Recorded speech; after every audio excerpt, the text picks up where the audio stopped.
The Final Failure of a Professional Small Animal Inside-Outer by M. P. Johnson.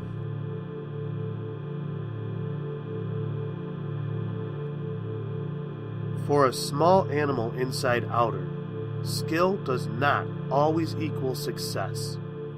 Terrence Nash had learned this the hard way.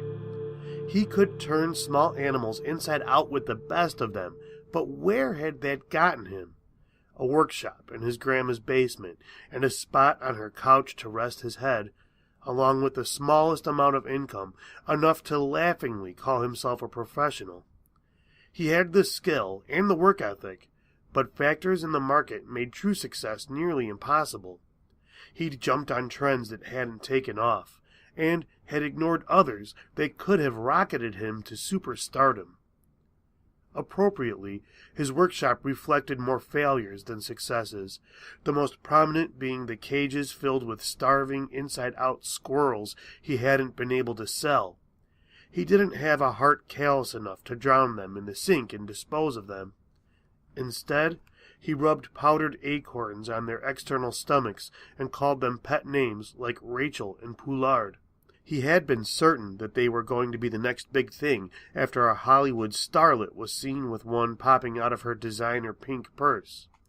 After all his work, a younger and hotter Hollywood starlet had made magazine covers with an inside-out grass snake around her neck. Inside-out squirrels became passé before they even had a chance to come into vogue, so he was stuck with them.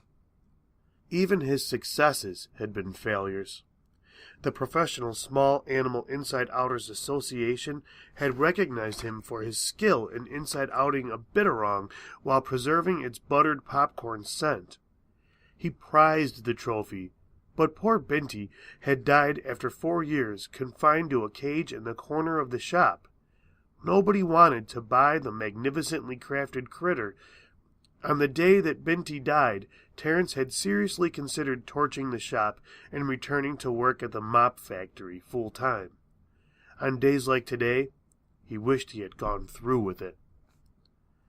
On his work table lay a dead porcupine, his first loss in nearly a decade. He had been certain lacquering down the animal's quills would allow him to achieve the one inside outing deemed impossible by his peers. He had been wrong, and he wasn't about to try again after spending all night building up to this failure. Instead, he brought the carcass upstairs and dropped it on his grandma's cutting board. "It's not bacon, but I can work with it," she said cheerily. "Thanks, Gram. Eggs? Scrambled? Please." He did his bathroom business, returning to the kitchen table with armpits smelling of apples and his remaining hair combed like a halo around his head. Graham put a plate of porky-meat and eggs in front of him and sat down at the other side of the table. "I would never be disappointed in you, even if you gave up." "I know you wouldn't, Graham." "You know what I say. Giving up on one thing is not the same as giving up on everything. Until you've given up on everything, you're still in the running for something. I mean, you haven't even tried professional monkey impersonation. You loved that when you were little." "True." Terrence took a bite of his eggs. He ignored the brittle hairs that flossed his teeth and wrapped around his tongue, salt and pepper to him after so many years of eating his grandma's food. When he was 2, Terrence's parents had sold him on the black market. Graham had tortured them for weeks before she located him, wrapped in latex, a drooling onlooker to all sorts of bizarre tanglings of arms and legs, and one of the most notorious S&M franchises of the trans-war period.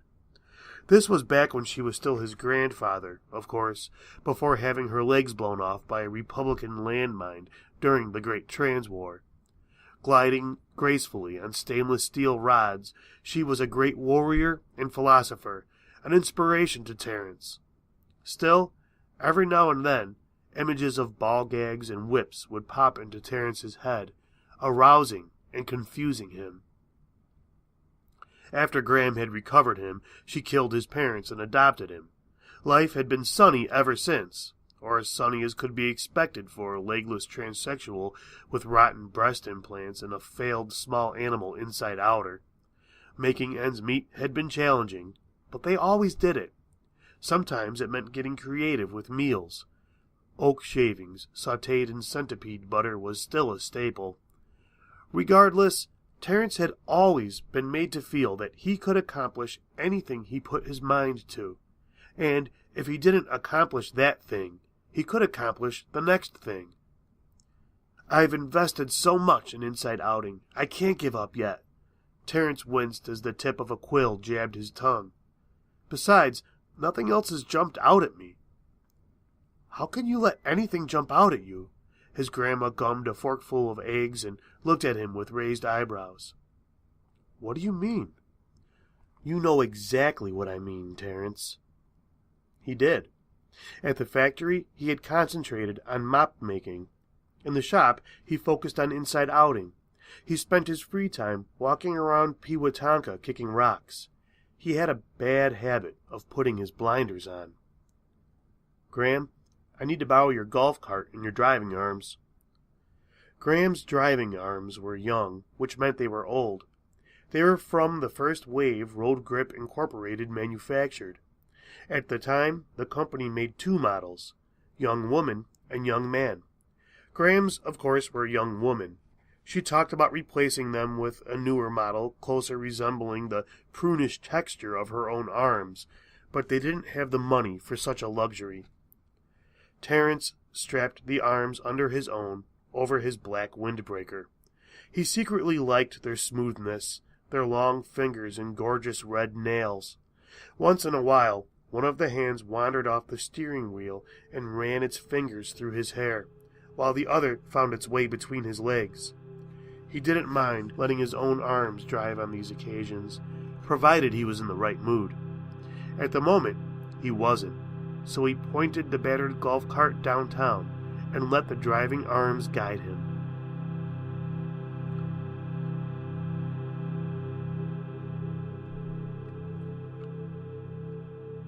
Downtown Pewatonka was a hotbed of nothingness. People stumbled out of buildings, crossing the street like tumbleweeds. Terrence drove past them, brainstorming his future path. Would it be at the art store, where he bought the paint he used to brighten the mucky insides of small animals once he brought them to the outside? Would it be in the movie theater, selling gummy mint eyeballs to scummy kids who just wanted to lick their lovers in the dark? Even with his blinders off, nothing jumped out at him. Until he saw her. If he had to guess, he would have put her at 38, a good 5 years older than himself. The two kids clinging to her hands were 10 or younger. They walked out of the theater and crossed the street in front of the golf cart. He liked the way they moved as a single entity. A family. Terrence wanted a family. He wanted that family. He could picture the two ragamuffins running circles around his grandma's metal poles as he and their mother sat at the table feeding each other hairy eggs and smooching. The idea seemed so exotically normal. He wished he had thought of it before. The family climbed into a parked car, a nice one with 4 doors and minimal rust. They drove away, and he followed, remembering his friend Pete Somerville. Growing up, Pete had been the only kid Terrence knew who had a real family. Whenever Terrence had visited Pete's house, he admired the one for all and all for one attitude the family displayed as they stole tomatoes from their neighbors' gardens and beat the shit out of anyone who objected. The constant nudity had rubbed him the wrong way, though, so he eventually stopped hanging out with Pete and stopped thinking about a family entirely. Terrence pressed his finger against the doorbell of his new family's house. A man with a beard and a bowler answered the door. Terrence liked the hat and hated the beard. The man's presence surprised him. If this man was part of the family, why had he not been with the mother and the children during their downtown excursion? Terrence reasoned that, although this man may technically serve as father and husband, those duties had not been fully committed to, opening the window for a replacement, namely, Terrence. "Yes?" The man's beard wiggled when he spoke. "I would like your family," Terrence said, as if ordering a jumbo booga burger and Duber fries from the drive-up window at O-Burger. The man sighed. "Well, what are you prepared to offer?" "Nothing." "Well," the man sighed again. He took his hat off, handed it to Terrence, and turned back into the house as if to yell goodbye to his wife and children. He didn't, though. He simply shook his head, shoved past Terrence, and stepped into the driveway. "I'll take the golf cart," he said. "No." "Well," the man walked off down the street.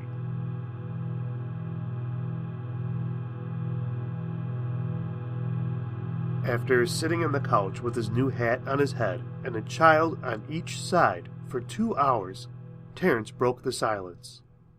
"What are your names?" "I'm Elizabeth." "I'm Joni." With their overalls and dirty fingers, he had guessed them to be boys. The gender revelation didn't disappoint him, though. Girl children were children, too, as far as he was concerned. The woman walked into the room wearing only beige panties and a matching bra over her toned body. Seeing Terrence, she stomped and yelled, "I demand to know who you are and why you are on my couch." "I am Terrence Nash, husband and father." Terrence liked the way the woman's breasts jiggled as she paced in front of him. He hadn't thought about sex. In fact, he hadn't thought about sex for years. Not since that incident with the female luchador had left him with a broken rib and bleeding crotch.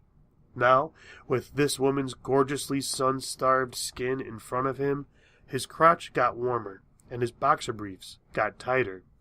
He pictured himself hanging from her broad shoulders as he thrust into her backside. "What is your name?" he asked. "Joni Elizabeth." Her crossed arms pushed her breasts higher. "Where is Daniel? Why are you wearing the hat I gave him for his birthday?" "Daniel abandoned his post," Terrence replied. Daniel was a shiftless loser who fucked every woman on this block, but he paid the bills and kept the children fed. Can you do the same? I doubt it. Terrence had been thinking about the benefits. The responsibilities had not crossed his mind. Would inside outing cover the costs? Of course not. He would have to go back to the mop factory. But if he worked at the mop factory full time, how could he possibly enjoy his family? This was an interesting dilemma. He knew who could help. "Get dressed," he said to Joni Elizabeth.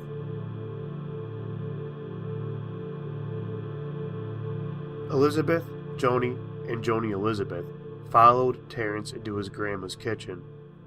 "This is my new family," Terrence announced in the same tone new fathers used in hospitals around the world.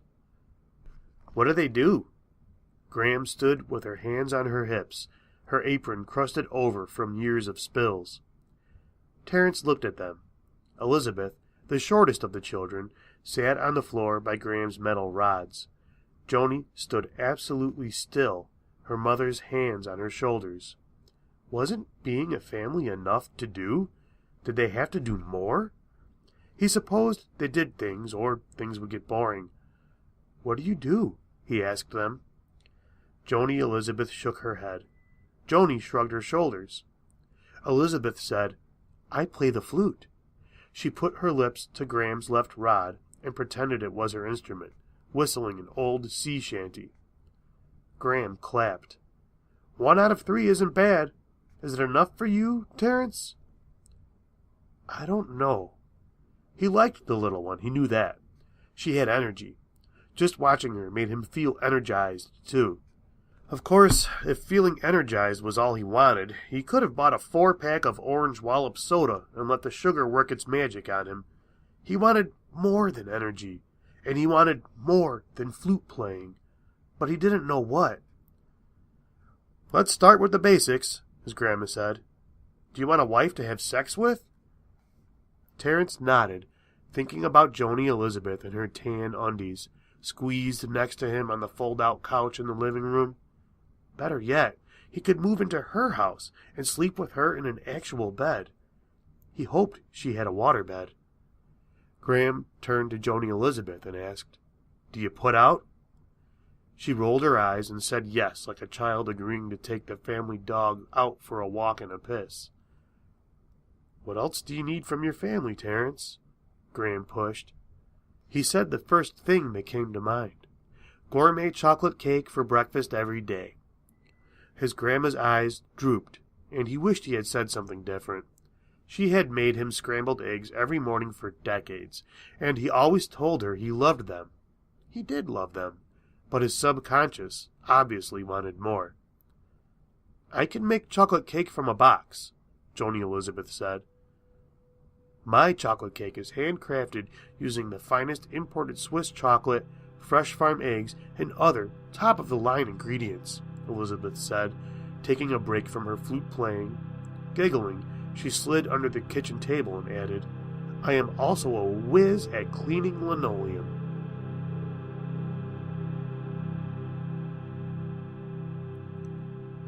That evening, Terrence and his grandma, Joni Elizabeth, and Elizabeth sat around the kitchen table as Elizabeth outlined her skills. They ignored Joni's twitching feet as she hung from the ceiling fan in the living room, which was essentially just the far end of the kitchen. In the light of her sister's revelations, she had come to understand her worthlessness. Nobody could blame her for wrapping things up early. "But I think, Terrence, the first thing I should do is start you on a yoga regimen tomorrow morning. Wouldn't that be nice?" Elizabeth asked. Terrence nodded. "Oh, me too?" Grandma asked, excited.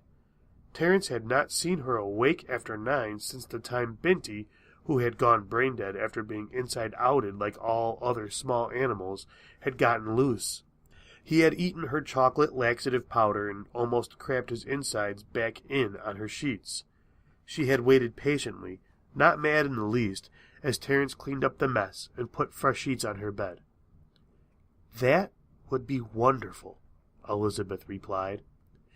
Joni Elizabeth slammed her fist on the table. "This is all very nice, but it has not answered my question. Terrence, how are you going to pay the bills?" He looked at Elizabeth, her hazel eyes wide with fear at her mother's outburst. The fear faded quickly. She whispered, "Actually, while you and Father spent your days pounding on each other's noggins, I built a nice career as a binturong groomer. Father never made a dime at the bookstore. I've been handling the family's finances." "Am I even needed here?" Joni Elizabeth asked. "Wifely duties," Graham answered, putting her hand over Joni Elizabeth's. Terrence moved in with Joni Elizabeth and Elizabeth. The smell of gourmet chocolate cake woke him every morning. Graham arrived after breakfast for yoga. Then she drove Elizabeth to work in her golf cart so Terrence and Joni Elizabeth could play sex games. His favorite involved him dressing up as a bear and her as a hunter. The blaze orange got him going. She even did her nails to match her outfit. When Elizabeth came home, they all went to Graham's house, where they played Mr. Schnitzelpuss and other board games, before going into the backyard and saying kind, meaningless words over Joni's grave, marked by a stone on which Graham had chiseled, "Nothing is nothing." Terrence's life had become amazing by anyone's standards.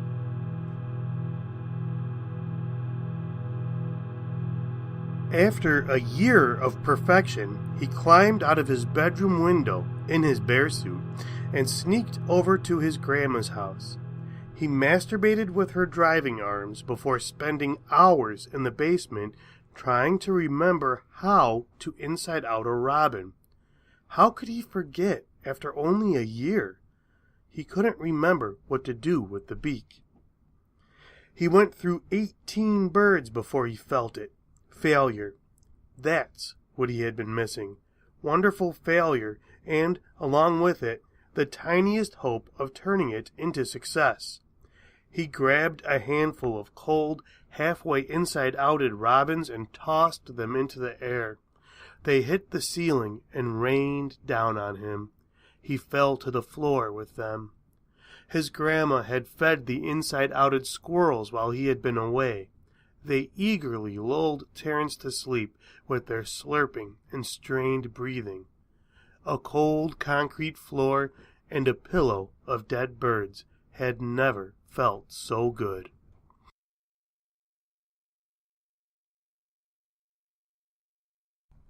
The next morning, Joni Elizabeth called during breakfast and asked if he would be back. He told her he wouldn't. "Okay," she said. "It's not fancy chocolate cake, but it will fill your belly." His grandma slid a plate of hairy eggs in front of him. Terrence had gotten sick of cake anyhow, and he could have done without the layer of fat he had built up. He had never been athletic, not by any means, but he had at least been able to make it up from his workshop without his heart kicking against the inside of his chest like a donkey in a crate. "I love your eggs, Gram." "I know you do." She put together a plate for herself and sat down across from him, newspaper tucked under her arm. "Now, I know you're just getting back into the swing of things down there, but..." She put the newspaper in front of him and tapped her fingertip on an ad for the annual Professional Small Animal Inside-Outer Association trade show, commonly referred to as the Sauls, after the association's founder, Saul Musil. Terrence already had one trophy, also referred to as a Saul, but more wouldn't hurt, especially if he intended to make an income. Business flocked to the inside-outers with the most Sauls on their mantles. There was only one problem. "I'm tapped out. No ideas left. It's been downhill since Binty." Graham shook her head. "Do you listen to me at all, Terrence? You know how I feel about giving up, and you know what I say has to be done after you give up, right? If you're going to give up, you have to move on." But Terrence realized she was right. He had given up on inside outing. He treaded water in the shop, going through the motions because it had made him comfortable. He wouldn't succeed that way. He needed to push himself. With a mouthful of eggs, he announced, "I'm going to my workshop, and I'm not coming up until I get an idea or I quit altogether. That's my boy." Terrence flipped through the latest issue of Inside Outing Pro, hoping something would spark his imagination. He read an article about his hero, Jess Doublick, who had just celebrated the 25th anniversary of his first inside outing by setting the record for speed. 5 squirrels inside outed in 15 minutes. He read about new kids doing crazy stuff like inside outing pregnant guinea pigs and the fetuses too. It made him depressed. He remembered when he and Binty made the cover so long ago. How many times had Doublick been on the cover? Terrence would never measure up. Not unless he did something that had never been done before. Something that would show his skill to the world once again. Something the Hollywood starlets would be proud to have peeking out of their purses. He needed to inside out a porcupine. That's all there was to it. He would need help, and he knew exactly who to turn to. For once, it wasn't his grandma.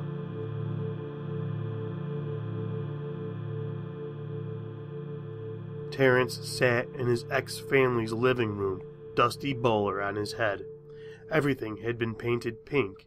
The coffee table, the TV stand, and the ceiling fan. Even the couch and reclining chair had been replaced with cotton candy-colored doppelgangers. When Joni Elizabeth marched into the room, she wore pink underwear. "Have you come to reclaim us?" She asked the question with the same bored concern as someone asking if a distant dying aunt had finally passed away. Terrence raised his eyebrows and stared at her breasts. For a moment, He considered saying that he had. He decided against it, knowing it would cause him to lose focus again. "No, I've come to speak with Elizabeth." "Okay." She left the room, and her daughter soon appeared. "Do you like how I've redecorated?" Elizabeth asked. Her new overalls matched the room. "Mother has given me free rein, which is only fair. I basically run the place." "I like it." "I stopped baking cakes after you left." Elizabeth put her hands behind her back and stepped closer. "I'm sorry. So if you're here for cake, I can't help you." "I need your help with something much more complex than cake," Terrence said. Her eyes brightened, and she sat next to him. "What can I do?" Terrence and Elizabeth sat side by side on stools in Graham's basement, heads in hands. On the workbench in front of them lay 24 dead porcupines in various stages of inside-outing. Their most recent failure still writhed in pain, its intestines kebabbed on its quills. Brown ooze seeped through the piercings. "Hedgehogs have been done, haven't they?" Elizabeth asked, voice dull from what Terrence suspected was her first brush with failure. "Yes." "And if we took the quills off and replaced them after?" "Cheating. It's the first thing judges look for when they see an inside-outed porcupine." He hit the critter with a hammer to put it out of its misery. "This is impossible."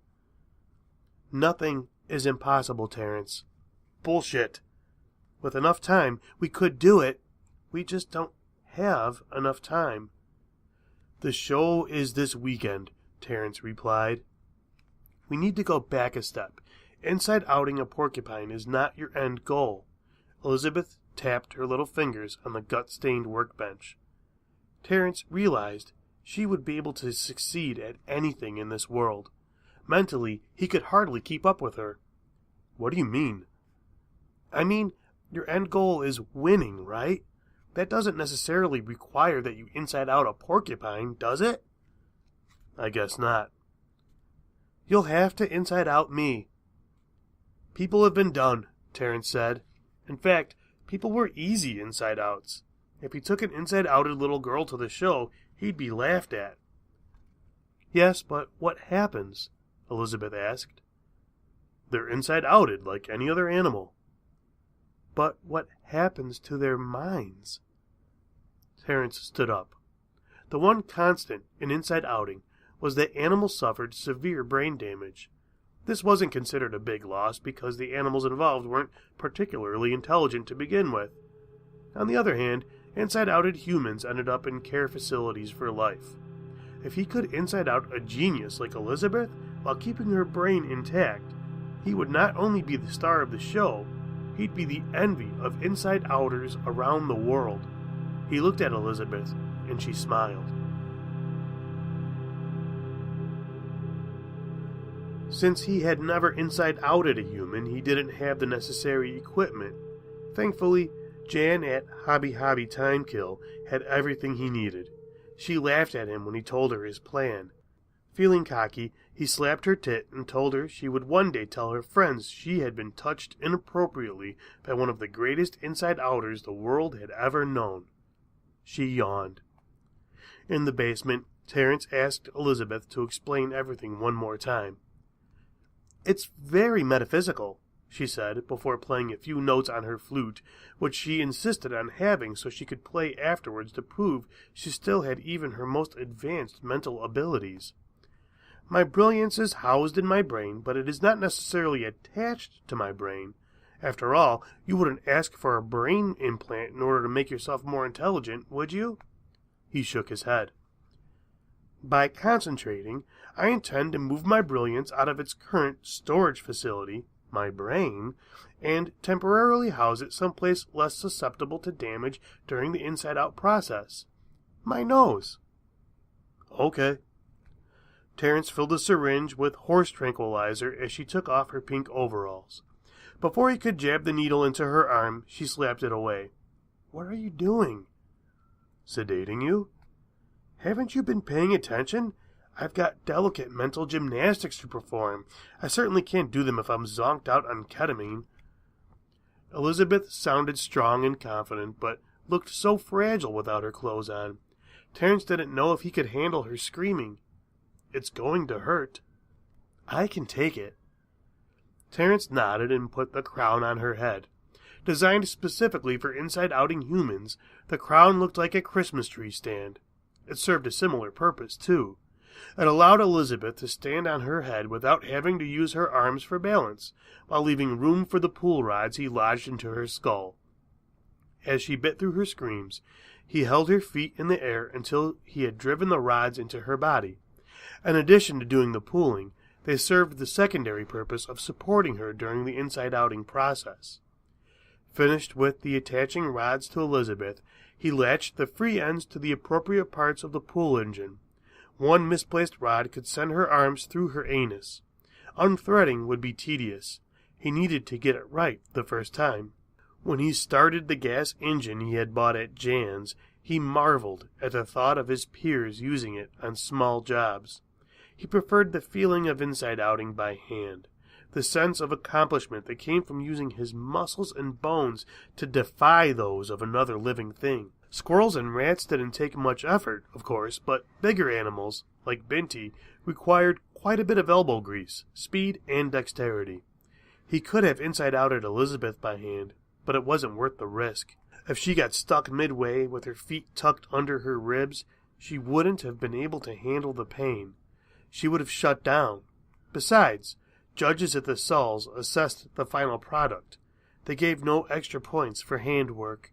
He sent the push threads vibrating into her body, monitoring them on his handheld X-ray device to make certain they anchored on the right spots on her insides.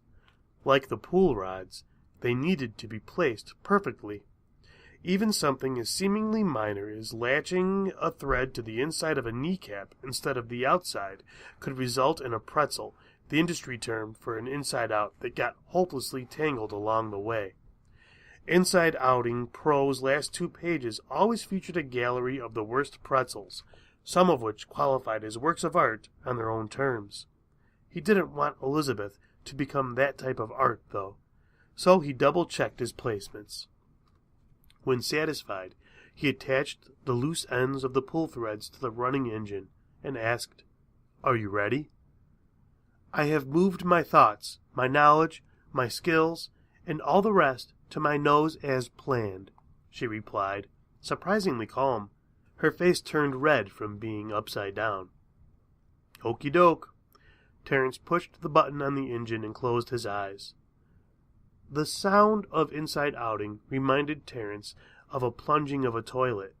This time, though, with a slurping 50 times as loud as when he had done Binti, almost loud enough to cover the little girl's screaming. Terrence could barely hear her pleas of, "Jesus Christ, stop this, please stop this," before they dissolved into wordless cries. He kept his eyes closed tight, waiting for that final popping that signaled the end of an inside outing. Most believed that the popping had something to do with the lungs bursting on their way out, but there was no consensus on the matter. His teeth rattled against each other, so hard he thought they would spring loose and roll down his throat. Larger animals took longer, he reminded himself, trying to ignore the images of a twisted Elizabeth that hung from the inside of his eyelids. When the pop finally echoed through the workshop, he opened his eyes. He realized he should have put plastic around his shop and over himself. His clothes had turned red, so had the squirrels. They chattered, pissed off at the mess of their cages. In front of him stood Elizabeth, inside out and right side up. Pull threads dangled from her exposed guts and bones. Push rods surrounded her feet. Even in the dim basement light, the blood coating her glistened so brightly he had to squint. Perfection. Terrence handed her the flute. She jammed it in her nostril and ran up the stairs, taking his hope of success with her. He listened to the patter of bloody feet above him, followed by the sound of the front door of the house slamming shut as she made her exit. His grandmother wobbled halfway down the steps on her metal rods, shaking her head at the trail of bloody footprints. "Time to give up inside outing for good?" "Yep," he replied.